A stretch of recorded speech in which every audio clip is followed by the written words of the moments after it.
They called it the strangest wedding in Manhattan. No vows, no kiss, no music, and not a single word exchanged. The bride wore Dior, the groom wore silence, and 5 years later, he still hadn't said a word to her. But here's what nobody knew. That silence, it wasn't about hate. It was hiding something far more dangerous. And when the millionaire finally opened his mouth, he didn't say "I love you." He said something that made everyone at the table freeze, and one person run.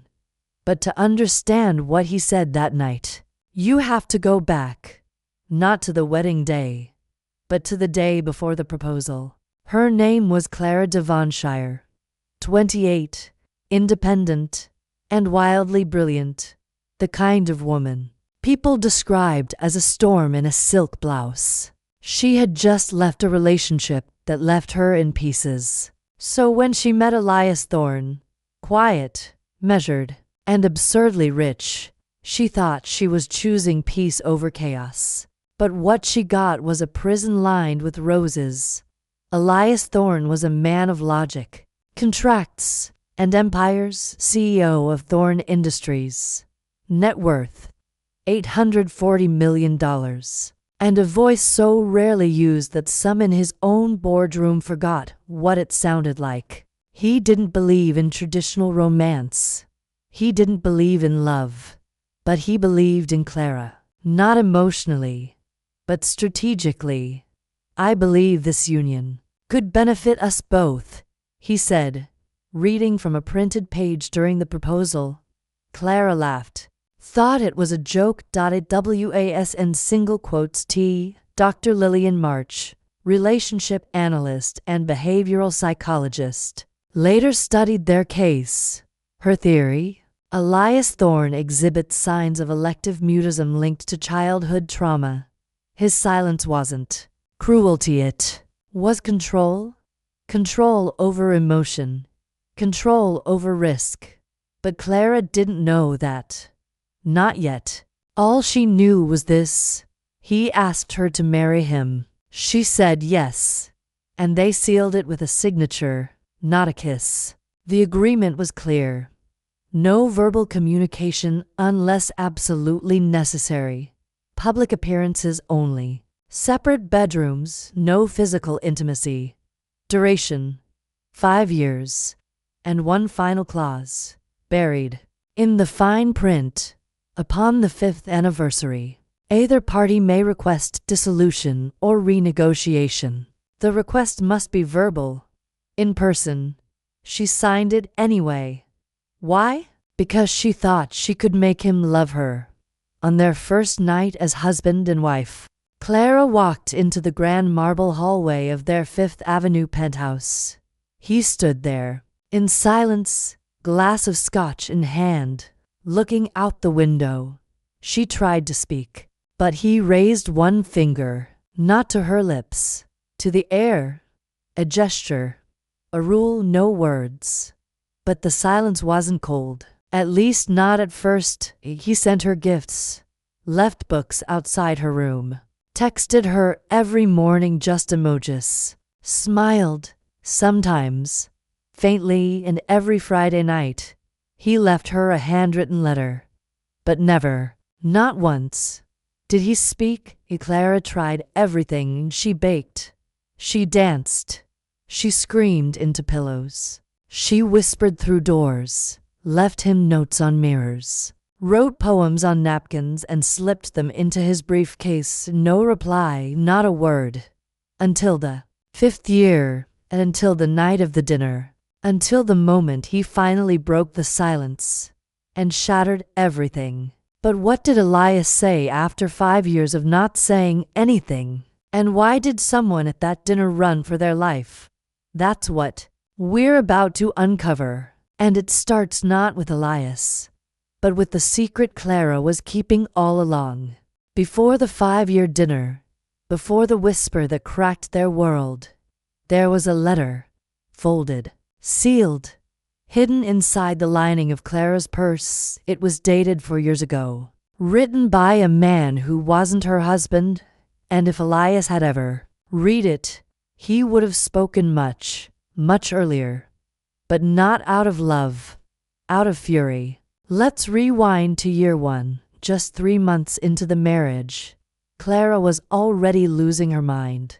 She would enter rooms and talk to herself out loud just to hear a voice. She'd fake phone calls with her mom to make the silence feel less crushing.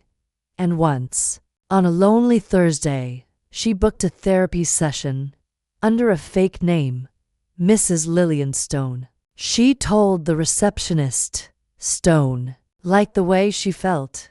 Cold, heavy, unmoving. She didn't want help.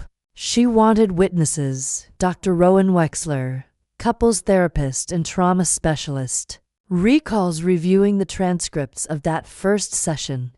Yes, transcripts. Clara had the entire session typed and printed for herself afterward.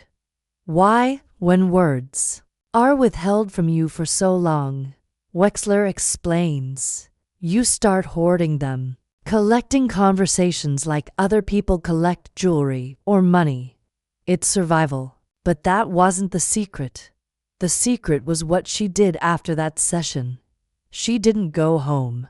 She went to a jazz bar and she met him, Julian Vale, a French-American composer, 11 years older, widowed.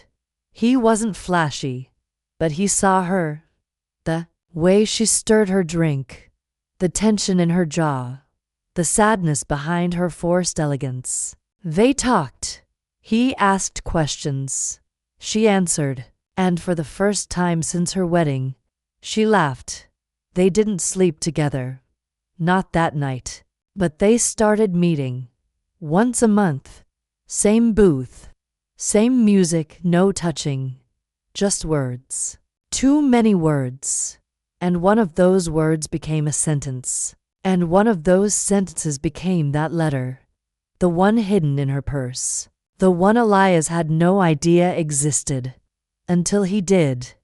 That's the irony. While Clara longed for Elias to speak, she was pouring herself into someone else's listening. And, in doing so, she violated Clause 3C of the contract. No emotional intimacy may be sought or maintained with outside parties. Violation equals termination. Termination equals financial penalty. $5 million.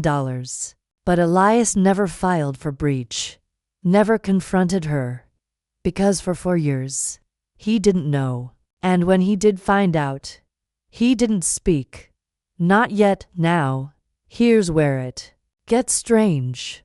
Right after Julian mailed that letter to Clara, he disappeared. No call. No message. No note. Vanished. Some say he moved to Europe. Others think Elias had something to do with it. But there's one woman who knows the truth. She's not a friend, not a relative. She's someone Clara never knew existed. Until the night of the anniversary dinner. That dinner, it wasn't just a celebration. It was a setup. The guest list was handpicked by Elias. The wine was curated. The lighting, strategic. Clara thought he was finally opening up. She had no idea. He was preparing a trap. Because someone at that table had read the letter. And someone else wasn't supposed to be there at all. So who showed up at the dinner uninvited? And why did Elias finally choose that moment to speak? The answer is buried in the archives of a newspaper that went out of print 4 years ago. And in a story Clara never told anyone, not even herself, until now. There was one face at the table Clara didn't recognize. She wore a navy blue dress, satin gloves, and an expression carved out of stone. She didn't speak. She didn't smile. She just stared at Clara like she knew something she wasn't supposed to. Like Clara had taken something that once belonged to her. Clara leaned over to Elias and whispered, "Who is that?" He didn't move. He didn't blink. He just reached for his wine, took a sip, and placed the glass down without a word as always. But behind that silence was a scream. Flashback. 4 years ago. Before Julian Vale vanished. Before Clara had ever even heard of Elias Thorne. There was a scandal buried on page 17 of the New York Ledger. A financial audit. A small foundation. And a missing $2.3 million. The headline didn't mention names, but the initials were enough. JV, Director of Outreach. ET, Anonymous Donor. SL, Whistleblower. That whistleblower? She disappeared 3 days after the story broke. Fired from her job. Evicted. Silenced. Her name was Sarah Layton. And the woman at the table that night was her Dr. Victor Hall, a private security consultant who once worked for the Thorne family, confirmed Sarah's involvement. Sarah Layton knew too much, Hall says. She was the only person outside of Elias's legal team who saw the full contract between him and Clara, including the hidden clause. The hidden clause. The one even Clara didn't notice. Buried under 6 pages of dense legalese was a single line written in Latin, Veritas in silentio invenitur. Truth is found in silence. It wasn't poetic, it was literal. A legal mechanism, a trigger, and it was set to activate only when Elias spoke. That clause, translated and executed, meant this. If Elias voluntarily broke his silence, Clara's entire marital settlement would be reevaluated. Assets frozen. Trusts opened. Investigations launched. In short, it would all come undone. Clara thought silence was absence, but it was a time bomb. Now let's return to the dinner. Sarah sat across from Clara, calm and unreadable. She picked at her food, rarely spoke, and never once addressed Elias directly. Until dessert. That's when she dropped her fork, looked directly at Clara, and said, "I used to believe in happy endings too." Then she stood up and walked out. Elias didn't flinch, but something changed in his eyes. A glint of metal behind glass. After the dinner, Clara tried to search her name online. Nothing, no photos, no history, no trace.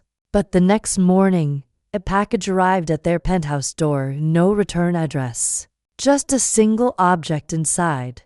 A torn page from the New York Ledger, page 17, dated April 4th, 2018. The same story about Julian Vale, and underneath, circled in red ink, was the word checkmate. Clara confronted Elias, not with rage, with desperation. "What is this?" she asked, holding the page. He looked at her. His jaw tightened, and for a moment, just one, he parted his lips, but said nothing. And that's when Clara realized. He was waiting, not to speak, but for her to say something first, something very specific. Because her silence was the final move in a game she didn't know she was playing. But what was the move? What did Clara have to say to stop everything from collapsing? And what did Elias really know about Julian Vale before Clara ever met him? The answer lies in a storage unit in Brooklyn, under a false name, filled with tapes Elias has kept hidden for 5 years. And one of those tapes has a recording Clara never gave him. A recording she forgot existed. Until now. The tape was inside a fireproof lockbox, marked only with the word Concord. Elias kept it in a private storage unit under a dummy corporation, a place even his closest advisors didn't know existed. It wasn't labeled, had no time stamps, and when played, it didn't start with Clara. It started with Julian Vale. The first few seconds were muffled jazz music, a saxophone, soft laughter, the clink of cocktail glasses. Then, do you ever wonder what silence is really for? It was Julian's voice. Clear, unmistakable, alive. He was speaking to someone. A woman. Not Clara. Silence, he said, is how powerful men write their stories in invisible ink. You won't see what they're doing until it's too late. Then there was a pause and a whisper. That's how Elias traps them. Dr. Simone Adler, forensic linguist and expert in audio analysis, reviewed the recording. This wasn't casual conversation, she concluded. It was documentation. Julian was collecting intel. Someone had asked him to investigate Elias. But who? Not Clara. She met Julian after marrying Elias. And certainly not Julian himself. He had nothing to gain. Unless he wasn't who he said he was. Back in the penthouse, Clara sat on the cold marble floor, the torn newspaper still in her lap. She had one person she could call. Dr. Rowan Wexler, the therapist, the only one who ever knew the truth about her loneliness and her guilt. Rowan, she said, her voice cracking. Did I ever mention Julian's last name in session? A pause. Only once, he replied. During session 3, her stomach dropped.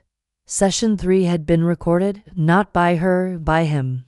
Clara rushed to her closet. Top shelf. Old handbag. Inside her personal journal from year 1. She flipped through page after page of desperate scribbles. Drawings of Elias's face. Lists of questions he never answered. Poems. And then one single line circled in red. The only real prison is the one we decorate. It was a quote Julian had told her. But it wasn't his, it was from a book Elias published. Under a pseudonym, Julian had read it years before they met. He quoted Elias before he ever met Clara, so what was Julian doing in that bar? And how did he find her? She remembered the first night they met. He said, "You're not from here, are you?" That line didn't make sense at the time, but now it did. He wasn't asking about geography. He was confirming identity, because Clara hadn't told him her last name. But he already knew. He was watching her. All along, Clara put the tape back into its box. Her hands were shaking. The page from the ledger. The anonymous letter. The woman. At the table.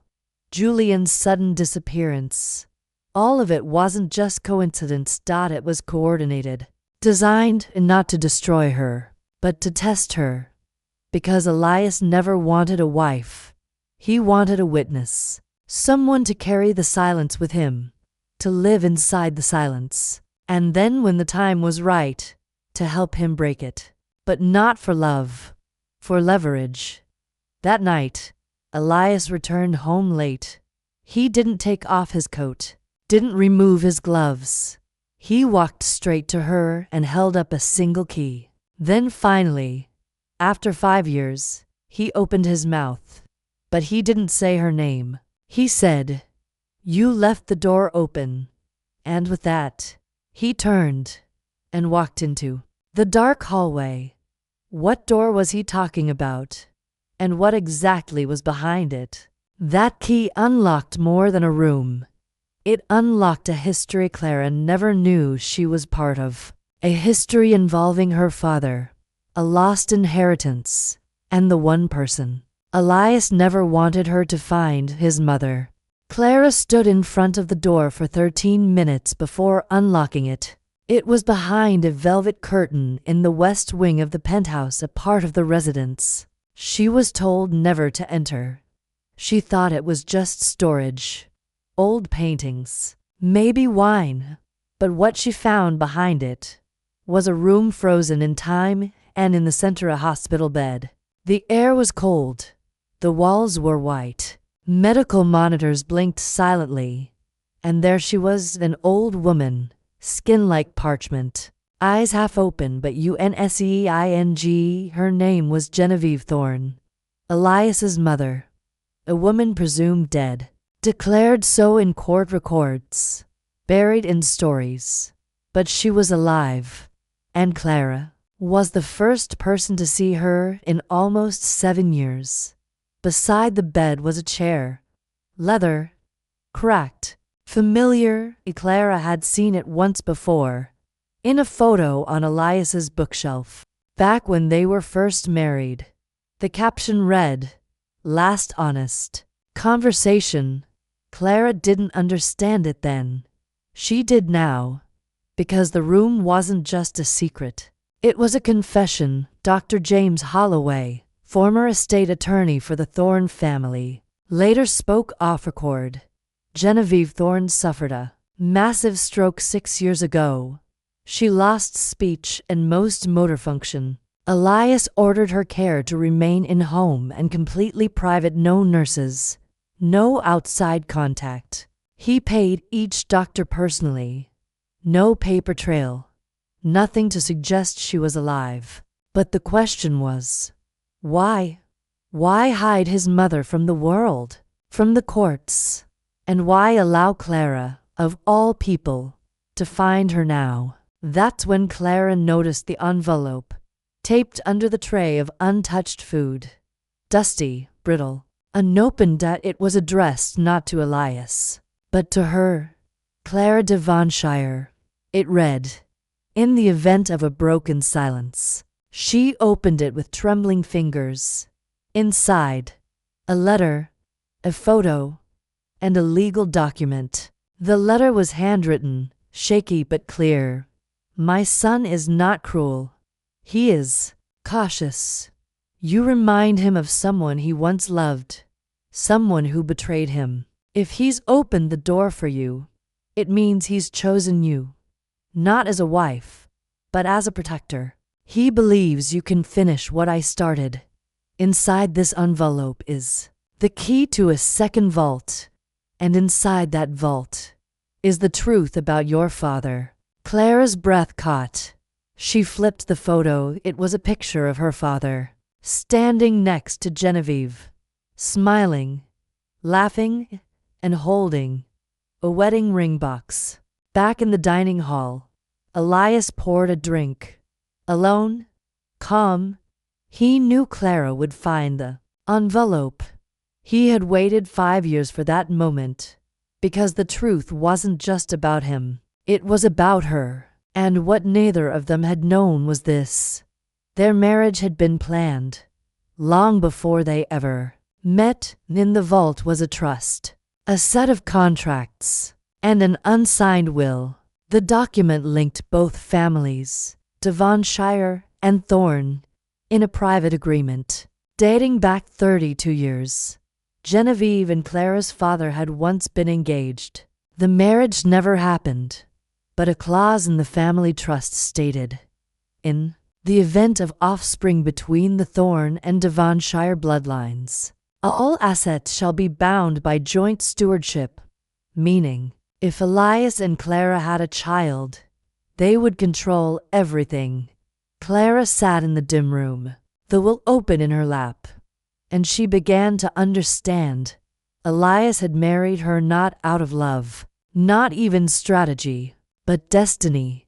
He wasn't trying to avoid pain. He was trying to complete a legacy.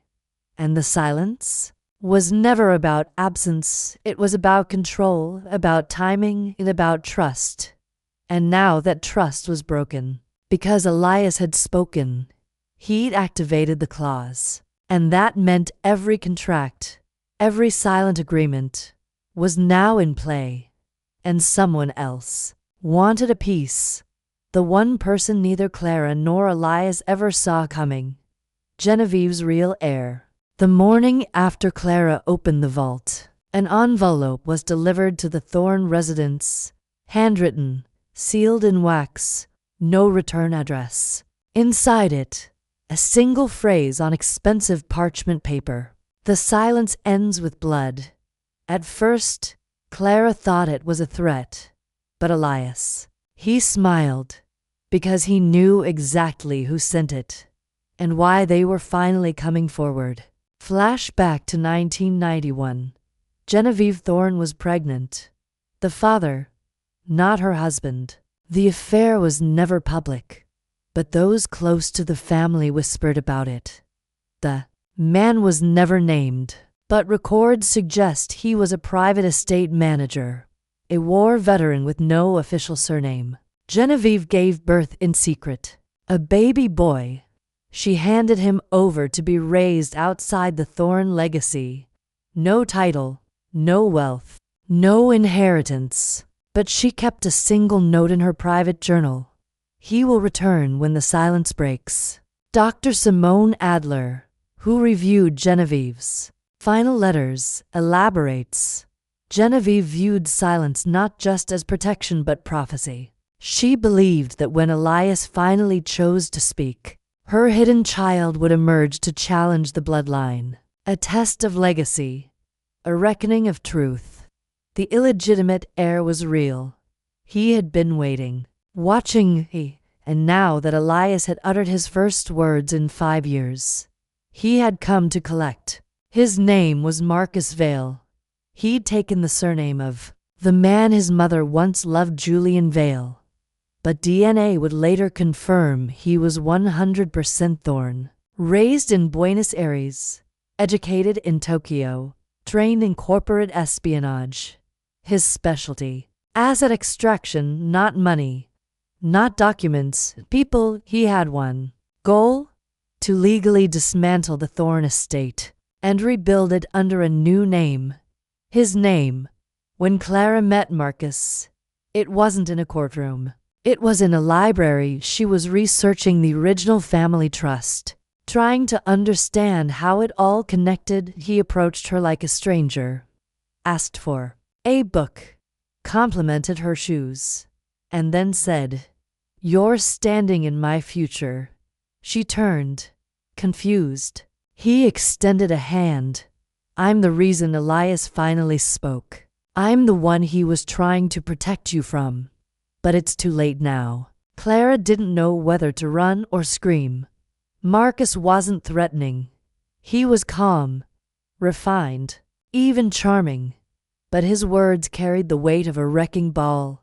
He told her Elias had been using her as a human shield, that her marriage was the final piece of a puzzle 5 decades in the making, and that now, with the silence broken, she was standing between two men, one who built an empire with his voice locked away, and another who wanted to burn it all with a whisper.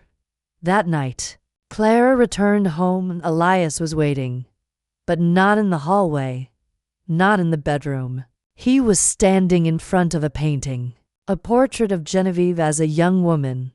He didn't look at Clara, just said, "He's not wrong, you know. But he's not right either." She didn't ask what that meant. She couldn't, because in that moment, she realized the silence between them had never truly ended. It had only shifted from absence of sound to presence of secrets. And Clara was tired of secrets.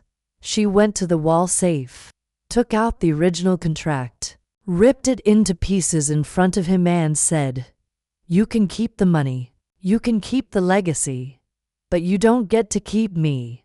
Then she walked out, no bags, no plan, just freedom, or so she thought, because 2 days later, she received a subpoena. Marcus had filed a motion to have Clara declared a fraudulent heir, a pawn in a scheme to steal the Thorne wealth. And Elias?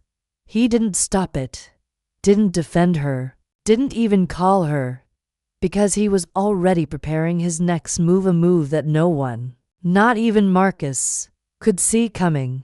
Clara was being erased. Her name, her marriage, her right to even speak in court. Marcus Vale had built a case faster than any legal team could respond to. Every record of her involvement in the Thorne legacy was being challenged. A wedding license, symbolic, marital contract, strategic fiction, emotional bond, non-existent. To the public, it was a scandal. To the court, it was strategy. But to Elias, it was checkmate. Because while Marcus was tearing Clara down in the open, Elias had already made his final move. In silence, back in the Thorne estate, behind a bookshelf in Elias's study, was a door Clara had never noticed. It led to a vault, but not for money, for audio, hundreds of tapes, each labeled by date, each one sealed. But one of them was different. It had no label, no time stamp, and it began like this. If this is being played, then I'm no longer silent.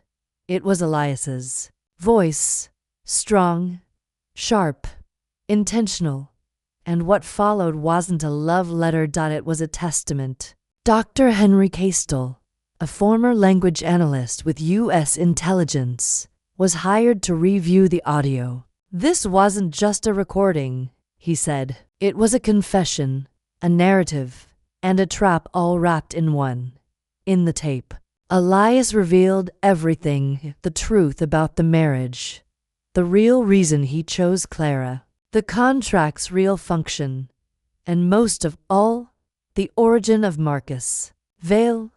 Marcus wasn't just Genevieve's secret child. He was a decoy, a designed threat. Elias and Genevieve had created Marcus's existence on paper decades earlier, built a persona, traced a background, seeded the idea into small leaks, all to draw out the real enemy, the one who'd been hiding for years, the one who murdered Clara's father. The real heir? Still unknown. But the person behind the removal of her father, his name was listed in a single folder sealed within the vault. A name Clara had seen once before on Julian Vale's passport. Because Julian Vale wasn't real. He was an alias for a man who worked for Elias's enemies. A man who was assigned to get close to Clara, extract emotional data, and disappear. The man she thought loved her. A spy. Everything began to click. The dinner party, the woman at the table, the hidden tapes, the sudden silence. It wasn't chaos. It was choreography. And Clara wasn't a victim. She was the centerpiece. Because in Elias's final words on the tape, he said, "If Clara has heard this, it means I trust her more than anyone alive. And it means she is now the executor of my estate." Executor. Not widow. Not ex-wife. Executor. It was legal. It was binding. And it was irreversible. Clara now controlled the Thorne legacy, and Marcus? He had just declared war on the only person holding the keys to his manufactured future. Because Elias's true move wasn't against Clara. It was with her. He had finally spoken, not to destroy their silence, but to transfer power. And now, Clara was holding everything, but with power came danger. Because if Marcus wasn't real, then who had she really been fighting? And why was the only photograph of Julian Vale just a rendering, digital, fabricated, meaning the person who'd whispered her name that first night in the jazz bar may not have existed at all? The photo of Julian Vale wasn't a photo at all. No metadata, no time stamp, no lens distortion, just pixels generated, run through forensic software. It showed signs of synthetic layering, common in AI forgeries used in covert surveillance.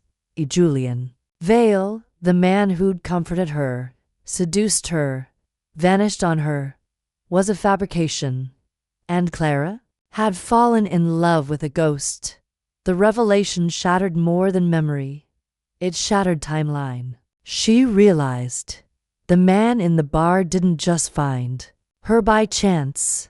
He wasn't someone who understood her pain.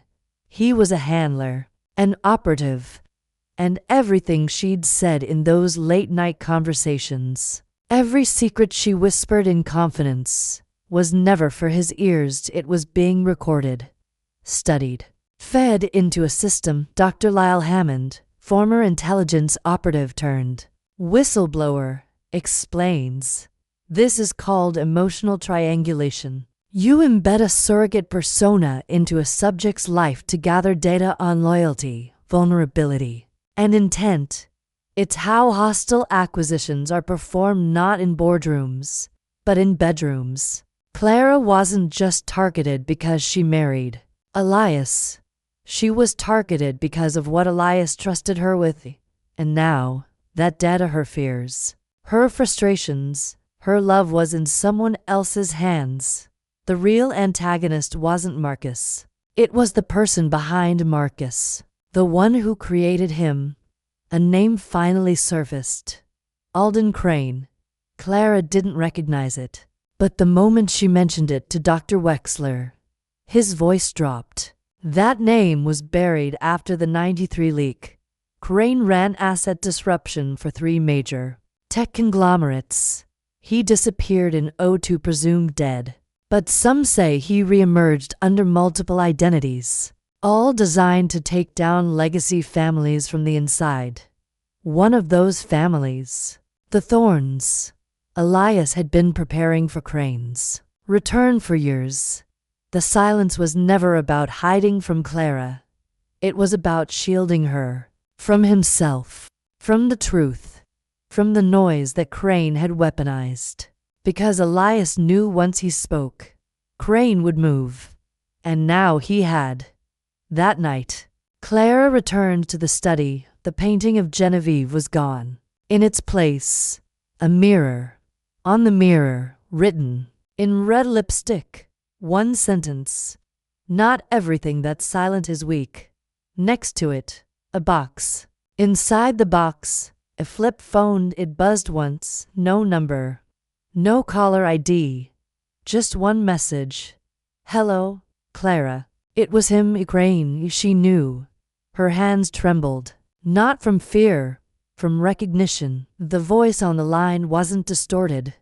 It wasn't artificial. It was warm, comforting. It was Julian's voice. "Did you miss me?" He laughed gently. "I always said you had beautiful silences," he whispered. "But you've made too much noise now." Clara didn't respond. She couldn't, because she understood now. Julian wasn't the mask. Julian was the model. The Crane persona was injected into different men, in different forms, across different timelines. She hadn't loved a man. She had loved a program. And now, it was activating its final protocol. Destruction.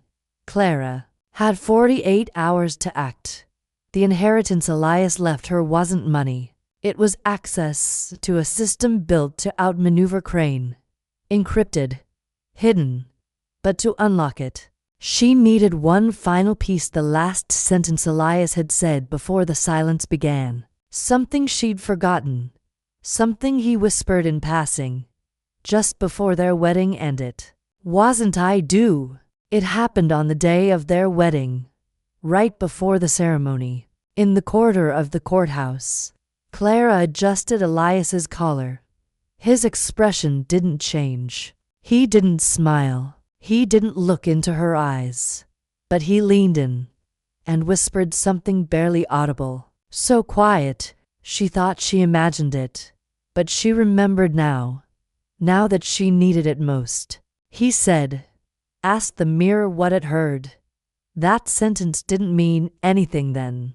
But now, as Clara stared into the mirror Elias left behind, she understood. It wasn't metaphor, it was a command. She examined the frame, the edges, the bolts, until she found a pin-sized hole in the top corner. A listening device, old tech, analog. She pulled it free. Inside an SD card. Clara inserted it into her laptop. The file name. Before the silence. It was dated 1 week before the wedding. A secret conversation between Elias and Genevieve. She was frail but lucid. "She's not just marrying you," Genevieve said. "She's inheriting him." Elias paused. "Crane?" Genevieve nodded. "He's watching. He always watches. But he underestimates silence. Silence is where we store the deadliest truths. Elias asked, "Will she survive him?" Genevieve smiled weakly. "Only if she remembers what you said." The SD card included coordinates. Clara booked a flight within the hour. A rural monastery in Switzerland, no Wi-Fi, no cameras, no road signs, just a single door, marked with the Latin phrase, Veritas audit quietem. Truth listens to silence. Inside, she found a room with 3 walls and a single chair. On it, a black notebook. No title. She opened to the first page. "I was never meant to love you, but I was always meant to trust you." Elias' notebook was Elias's true will, not the legal one, not the public one, but the one meant for Clara alone. It detailed everything: his father's death, his silence, his mother's illness, the creation of Crane's identity, the false marriages, the vaults, the fake heirs. But it ended with something different, a list of names. People Clara had never heard of, scattered across the globe, marked with letters. RTANCE. She rearranged them. The letters spelled ENACTR, an old acronym from Elias's underground network. Execute necessary assets. Collapse threats. Rebuild. It was a final plan, a contingency. Clara activated the protocol from a secure phone at the monastery and across for continents. 6 Crane safe houses went dark. Servers wiped. Shell companies dissolved. Accounts frozen. It wasn't just retaliation. It was erasure. Crane was gone digitally, but not physically, because the final note read, "He will come to you now, not to fight, but to beg. And you must do the one thing I never could." When Clara returned to Manhattan, she found a letter on her doorstep. No address, just one word, "Ready." She opened it. Inside, a single line typed, "Cold. You win. Julian." Crane. She couldn't be sure, but it didn't matter, because the game was over. Or so she thought, until she received a call from Geneva General Hospital. A man had been admitted.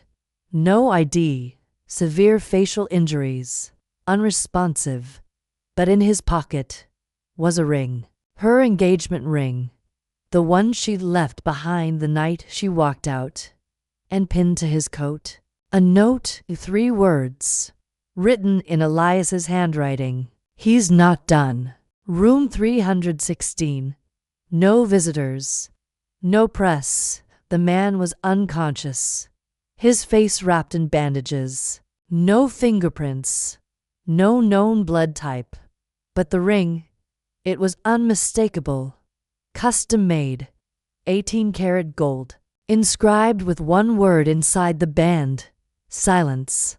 The same ring Clara had left behind the day she tore up the contract. The hospital staff said the man had been found outside an old train station, collapsed, alone. But Clara knew this wasn't coincidence. It was a summons. Dr. Wexler met her. Outside the hospital, he handed her a file. Thin, handwritten, unmarked. "This came across my desk an hour ago," he said. "It's not official, but it's necessary." Clara opened it. Inside were surveillance stills. Old ones. Clara, Elias, and Julian, together, in different countries, different timelines. Each time Julian looked slightly different. Weight, hair, posture. But the eyes were always the same. Dr. Wexler spoke gently. "You loved something that was real, Clara. But not someone." That was the trap. Clara didn't cry. Not this time. She walked into room 316. Alone. Sat next to the man. Watched the monitor. And then his hand moved. Just barely. He opened one eye. Couldn't speak. Couldn't sit up. But he looked at her with recognition, and for the first time, Clara wasn't afraid. She whispered, "What's your real name?" He blinked once, then pointed weakly toward the cabinet beside the bed. Inside, Clara found a notebook. Worn, tattered, she opened it. First page. To Clara. "I wanted to be real, but I was made to disappear." The notebook chronicled everything. He was born under the name Arden Cross, a failed identity program from the Crane Initiative, trained to emulate ideal partners, infiltrate targets, collect emotional intelligence. But Arden was different. He'd fallen in love with his target. With Clara, he began breaking protocol, leaving traces, realizing the system would soon delete him. So he disappeared, until Crane found him again and punished him. His face had been burned to avoid detection, his records wiped, his memory partially fractured. But Clara's name, it had survived. It was the only word he remembered when they found him. Clara now understood. He wasn't Julian. He wasn't Crane. He was a byproduct of both. A ghost built to haunt her, who chose, instead, to protect her. The next morning, she found a sealed envelope taped under his bed that it had her name. No postage, no handwriting. Inside, a single sheet, Elias's final letter. "Clara, if you're reading this, it means the silence has ended in every form. But endings are never quiet for long. Arden Cross is yours to forgive or forget. I never gave you a choice before, but now I leave you with one. Speak or stay silent." Clara stood at the window of room 316, city lights below, a world that had never known the noise she'd carried inside. She looked at Arden. He was breathing steadily now, at peace. She took a pen, opened a new page in his notebook, and wrote, "I choose silence, but this time, not to hide, to heal." She closed the book and sat beside him, and for the first time, she didn't feel alone. But just when it seemed the noise had finally stopped, a fax came through. At the Thorn estate, one line from a law firm in Zurich.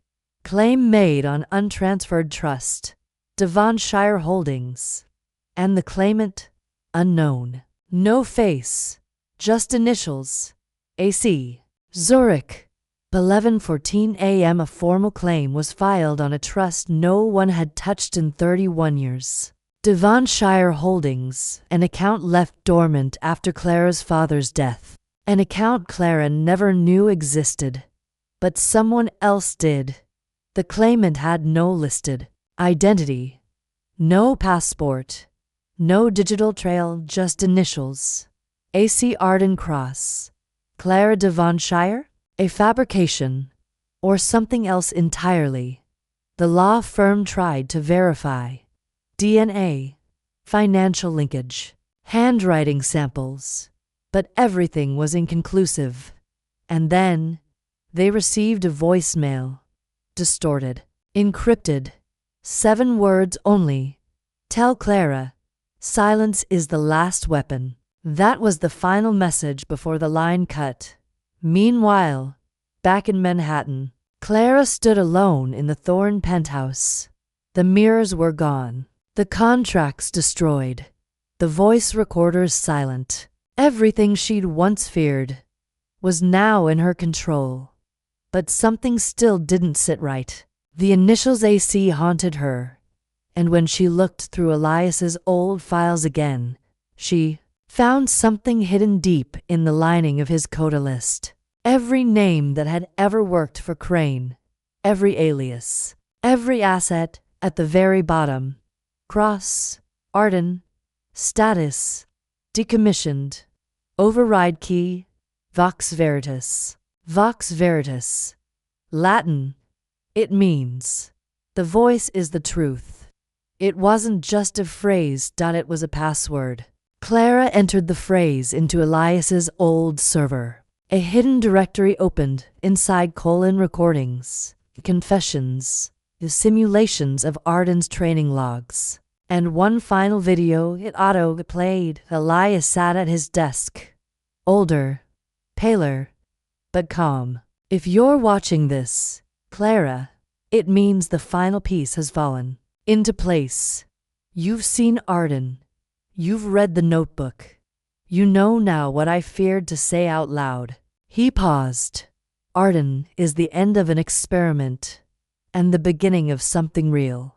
I once believed silence protected the heart, but silence also starves it. He leaned forward. Speak now, and finish this story. So she did.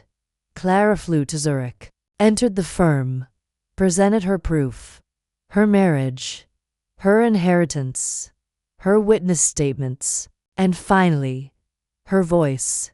She declared the trust, claimed her name, not as a Devonshire, not as a Thorne, but as Clara Vale, not because she loved Arden, not because of lineage, but because she chose to create her own ending, one where silence no longer controlled her. 3 weeks later, the trust was approved. Devonshire Holdings returned under her command.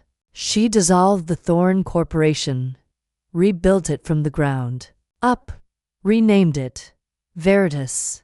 Its mission: to dismantle the legacy of quiet control, to free people from invisible prisons, to expose the systems that manipulate emotion for profit. And at the heart of it, a woman who once went 5 years without hearing her husband's voice. Clara visited Elias's grave that year. Alone, no speech, no flowers, just a small stone she placed beside his, engraved with 2 words. You spoke. And underneath, so I did too.